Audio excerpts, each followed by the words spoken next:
I've had a lot of conversations in general, but today specifically around what does it look like? What does it mean to have professional success, in particular for women? Because that is a lot of who tends to come to me, although I do work with men, but in particular for women. Like, what?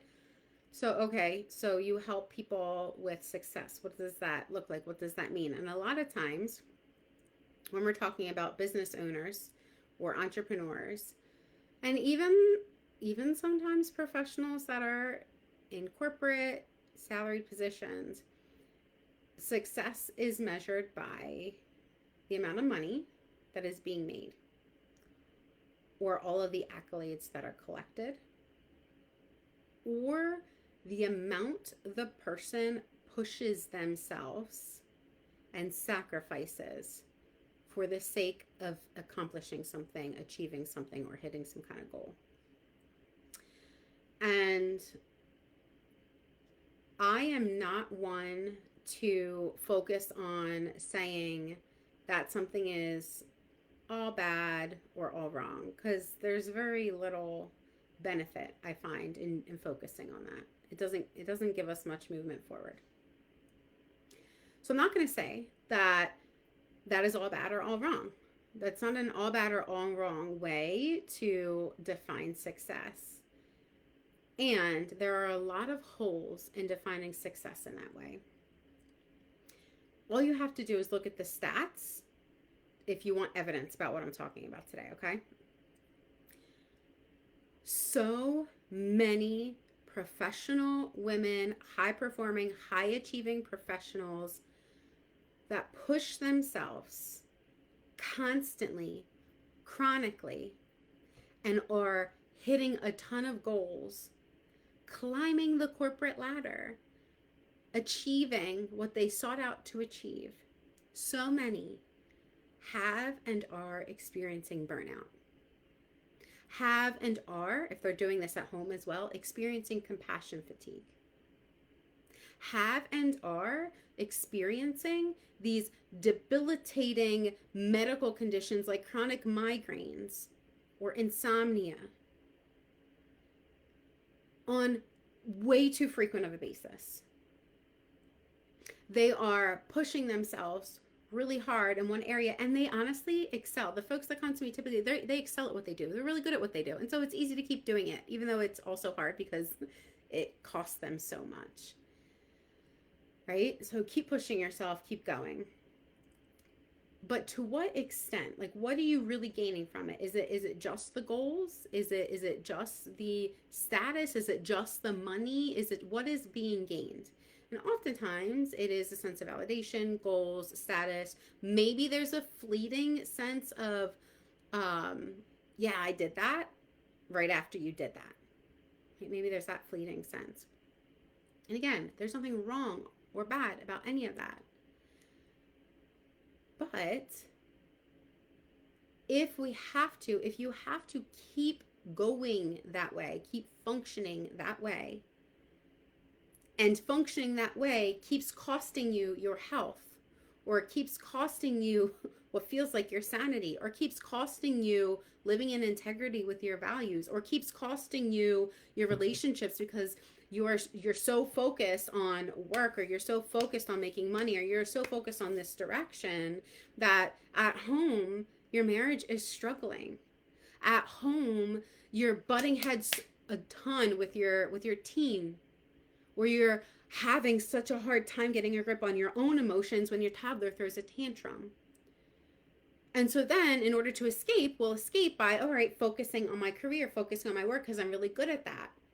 But I'm going to keep pushing myself in that direction, potentially not having clear boundaries there. And I keep going and pushing low boundaries, poor boundaries, going and pushing, getting validated for doing that because I'm getting the goals, I'm getting the accomplishments, I'm getting the achievements, I'm getting the recognition, right? I'm getting positively reinforced in that direction. But then these other parts of your life that help make life feel good, feel fulfilling, they wind up getting neglected, put to the side, compartmentalized, and they're not getting the attention that they need. They're not getting the support that they need, the resources that they need, the time that they need the focus that they need. And oftentimes internally then, in fact, all of the time, internally, you are not getting, all of the facets of you are not getting what it needs and are not able to enjoy the many different aspects and facets of your life. We're not meant to be work machines. Otherwise, we would be robots, and we're not robots. We can build robots and we can use robots in our work nowadays, right? So much AI. And there's absolutely a time and a place for that, but you yourself are not a robot. And so many, especially the high performing women who have needed to prove something or feel the weight, the burden, the carrying the everything from home and everything from work, and everything needs to be carried on their shoulders, and so it feels like it's all on them. The pressure's all on them. The responsibility's all on them. In a day and age where oftentimes a single parent income is not enough to raise a family and sustain it. And so then the woman, even if she doesn't want to work, feels the pressure to work. And even if she does want to work, then feels the pressure that she should be at home not working, even though she likes working. It's such right? Like it can become so overwhelming, and then you can get stuck in your head about it. And you know what happens when you get stuck in your head about it? You try to figure out what to do, and you find yourself back in action mode. And if you can't figure out what to do, you keep staying stuck in your head, and then you go overthinking mode, right? So now I'm either overthinking, I'm going down this information overload mode. Maybe you go online and you go down that spiral, or maybe you're like, okay, I can do this, and this. And so now I'm action, push. Where is the pause? Where is the stopping for enjoyment? Where is the being present? And where is the awareness for the rest of your body? Because that is so often missed over. And people are like, why does that matter? Because your brain and your body are supposed to work together. Systems operate the best, they function most optimally when they are integrated and able to have open communication. Your body is a system. Your brain and body, they're a system. They're supposed to be able to work together. So when we get stuck in our head constantly and we're ignoring our body, yet pushing our body because we're constantly going and not giving it what it needs, not nourishing it with what it needs, emotionally, physically, or otherwise, spiritually, there is a gap. There is a disconnect. There is a cutoff. There is a real challenge with being able to feel fulfilled no matter how outwardly successful you look. So I could talk about that. I have such a soapbox about this, obviously. It's at the heart of what this reset group, this next cohort, is all about. I want women who are amazing at what they do, who have these big, beautiful, bold hearts and missions, to be able to profit professionally from sharing their gifts with the world. And also, I want them to experience a sense of fulfillment in the other aspects of their life as well. Their marriage, their parenting, and within their selves in connection with their own bodies and their own souls.